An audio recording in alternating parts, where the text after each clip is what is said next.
ሰላም ሰላም ውድ የኔ ዩቲዩብ ተከታታዮቼ፣ ዛሬ ደግሞ ማላ ድራማ ክፍል 73 ልጅ መጥቻለሁ። ላይክ ሰብስክራይብ ያደረጋችሁ ከጎን የሆኑ አበረታቱኝ። አቶ ዚያ የመቴ አያት በዱርዮቹ በጥይት ተመቱ። እናንተ እነማን ናችሁ አሉ።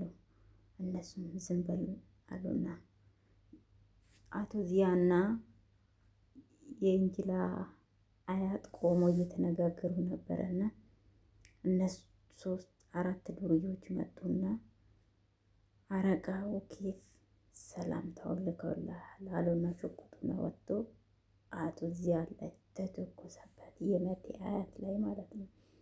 ከዛ የእንጅላ አያት ደነገጠ። ሁለቱም ተያዩ። ምንም ነገር አልተናገሩም። ሽጉጡን አወጥቶ ተኮሱበት። አቶ ዚያ ላይ ወደቀ። ጌታ በኢየሱስም ይቅርታ፣ አቶ ዚያ ወደቀ። ከዛ መቴ ገደቡልና ሚያመቴ ተመቷል አሉ። ምንም አልተናገረም። አለቃ አለቃ አለው። ባካቸው እርዱን ያለው ተናገሩ። ከዛ ምንም ሳይናገር ጸጥ አለው። አምቡላንስ ጠሩና ወደ ሐኪም ቤት ይዞት ሄዱ። የእንጅላ አያት ዚያ ያለችዋ። ከዛ የአቶ ዚያ ሚስት ደግሞ ቤት ውስጥ ሻማ ለኩሳ እየጠበቀችው ነበረ። እሷ የእንጅላ አያት ሴት አያቷ ከመቴና ከእንጅላ ጋር ጠረጴዛ ላይ ቁጭ ብሎ የመቴን አያት ይጠብቁ ነበር። የመቴ አያት በጥይት ስለተመቱ እነሱ አላወቁም። ልባቸው እየጠበቁ ነበር። እንዴ የት ነው አለችው የእንጅላ አያት። ከዛ ይመጣል፣ የኢስታንቡል መንገድ እኮ የታወቀ ነው እንደተጨናነቀ አለው። ምን ሆነ ነው? ከዛ ስልክ ደወሉና አፊፌ ዚያ ላይ ተተኮሰበት። ደነገጠች። ስልኩን ጣለች። መቴ ስልኩን ተቀበላት። ዘሮ አፊፌ ያለ አያቴ አቲፍ አለ። አያቴ በመሳሪያ ተመቷል አሉ። ከዛ ሮጡ ሄዱ። በአምቡላንስ ወደ ሐኪም ቤት ይዞት ሲሄዱ ወደ ሐኪም ቤት አስገቡት። የመቴ አያትም ተሽሎት ከሐኪም ቤት ወጣ። እንጅላና መቴ እዛ ሆኖ እያስታመሙ ነበረና መቴ እሱን የመቱ ጠላቶቹን መፈለግ ጀመረ። ምንም ላገኘው አልቻለም። ሰውየው እኮ ሽፍታ ነው አለ። ከዛ የመቴ አያት በፊት ይቅር አልልም ያለ ቁጭ ብሎ እያለቀሰ ነበረ። ከዛ እዚያ ወንድሜ ጠንከር እያለ ነበረ። መጀመሪያ አንተ የኔ ወንድም አይደለም ብሎ እየተጣሉ ነበረና የመቴ አያቱም በሀሳባችሁ እንዴት ነው እኔ እንደዚህ ሊሆን የቻልኩት? እኔ አያቴ እዚያ ከተባልኩት ሁሉም ሰውዬ የፈራኝ ነበር። እንዴት ነው በመሳሪያ የተመታሁት? የመቴ እናት የአቶ ዚያ ሚስት ደነገጠችና ሻማ ሲነገራት ሻማውን አጠፍታ ሮጣ ወጣች። ከዛ ከዘበኛ ጋር ወደ ሐኪም ቤት ሄደች። ያዙ ዚያ ዶክተሩ ውጭ ላይ ቆሞ በግርግዳ ጭንቅላቱን እየቀጠቀጠ ያዘነ ነበረ። መቴ ሮጦ መጣና አያቴ ምን ሆነ አለ። ከዛ እንጅላ ምዛ ነበረችና አያቴ ምን ሆነ አለችው። ምን ተፈጠረ ብሎ ጠየቁት። እሱም ተልኮበት ነው በመሳሪያ እየተመታ ያሉ ለመቴ እያስረዱ ነበር። ከዛ ምን ደም የሚለግሰው ሰው ስሉ ደም ከሱ ጋር የሚመሳሰል ሰው ጠፋ። የአዝራ እናት ደም ከሱ ጋር ተመሳሰሉ። ዶክተሮቹ መሳሪያ ጥይቱን አወጡለት። ደም ግን ያስፈልጋል ስለ የአዝራ እናት ደም ሰጠችው።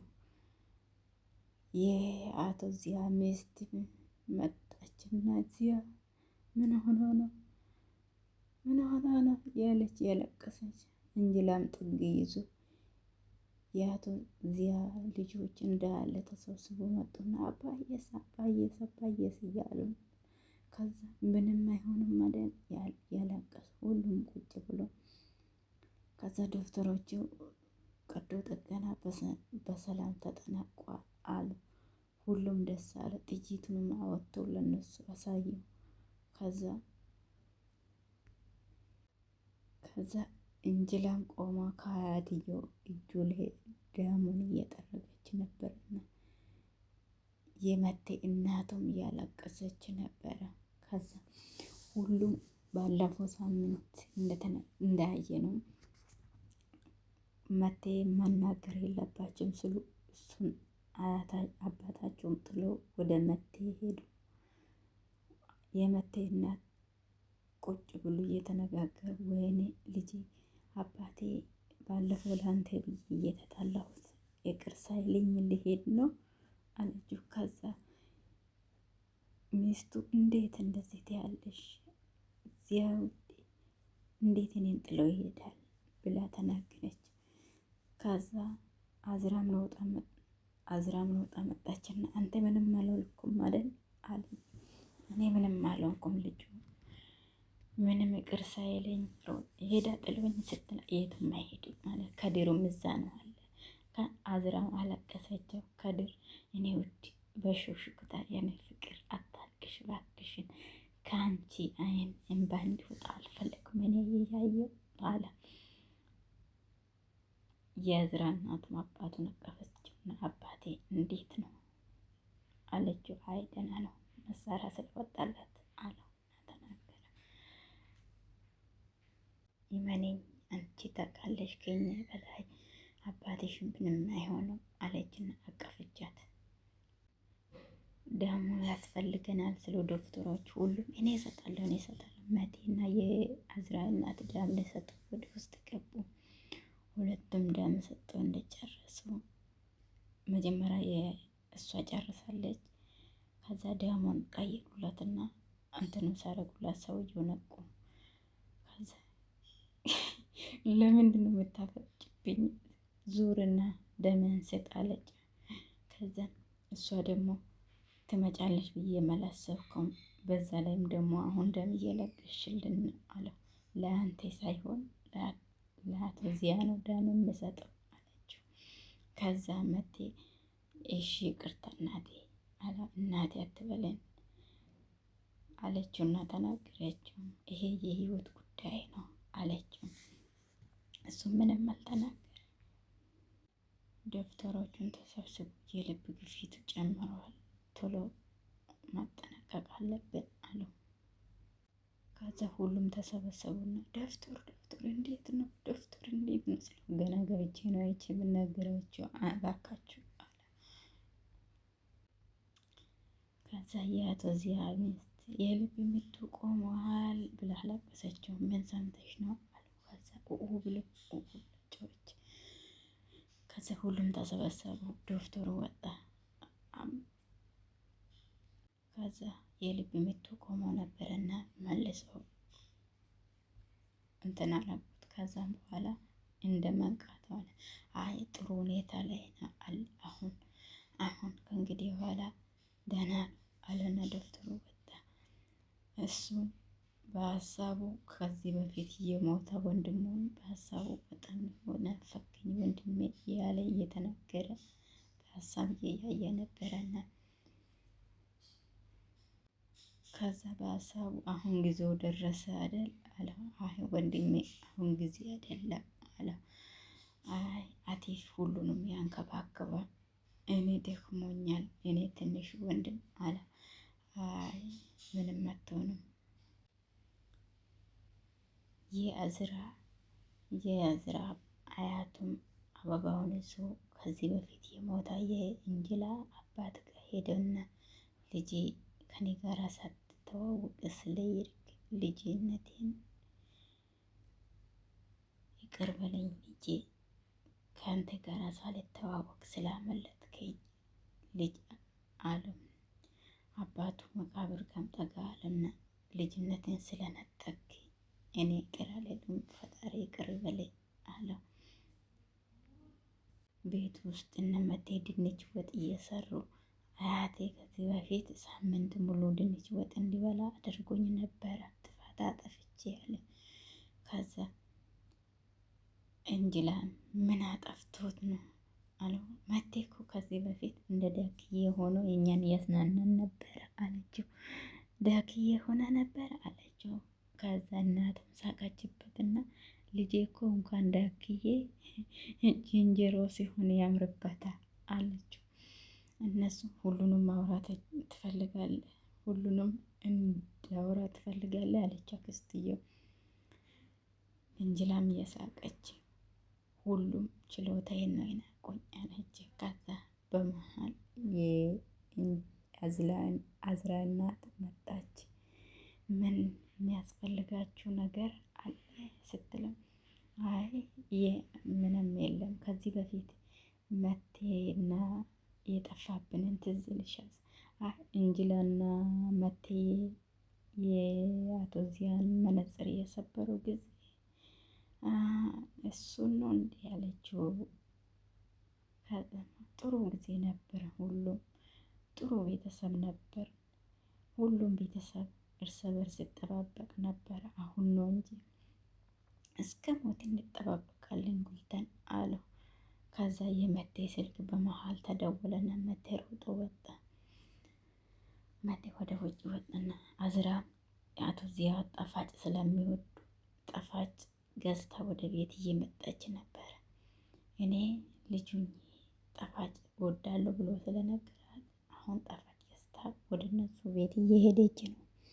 ከዛ ልጆቼ እንዳይቸገሩ ብዬ አሁን እኔ ተቸግሬ የምበላ አጥቼ ነበር። ልጆቼ ግን አሁን ለልጆቼ መላ እስታንቡልን የጣፋጭ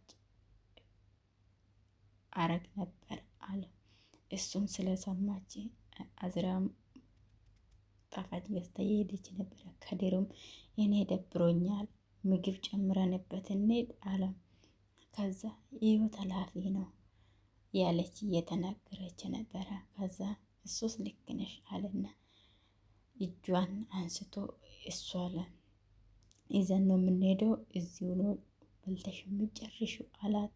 ከዛ እሱም ሳቀባት እየቆጠርክብኝ ነው እኔ የምበላውን አለችው። ከዛ እየቆጠርኩ አይደል።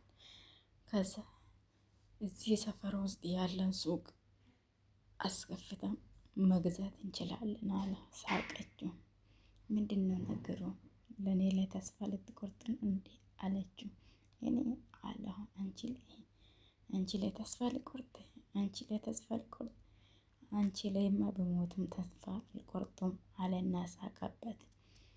ከዛ እሱ በዚህ ጥሩነት ውስጥ ፈጣሪና አንቺ ነሽ ከጎኔ ያላችሁ አለ። ከዛ ፊልሙን አይተሻል አለ። ከዛ እሷም ሳቀች። ይብድ እኮ ነው አለችና ሳቀችው። ከዛ ፊልሙን ልክፈትልሽ እና እያየሽ እንሂድ አለ። ስለ ድብድብ ማየት አልችልም አለችው። እሱ ምንም አልተናገረም። እጁን አንስቶ የእሷን እጅ መሳም ጀመረ። እሷም አመሰግናለሁ ያለች ምንም አይደለም አለችው። እሱ ምንም አልተናገረም። መንገዱን ቀጠለ። መቴም ለብቻ ዘበኛውን ጠራና ዘመድ የለም ሚስቱ ወንድም ልጅ የለም አለው።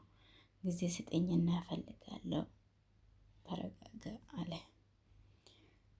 የራሱ ሂጄ አክን ግንባሮ ልበላ እንደ አለው።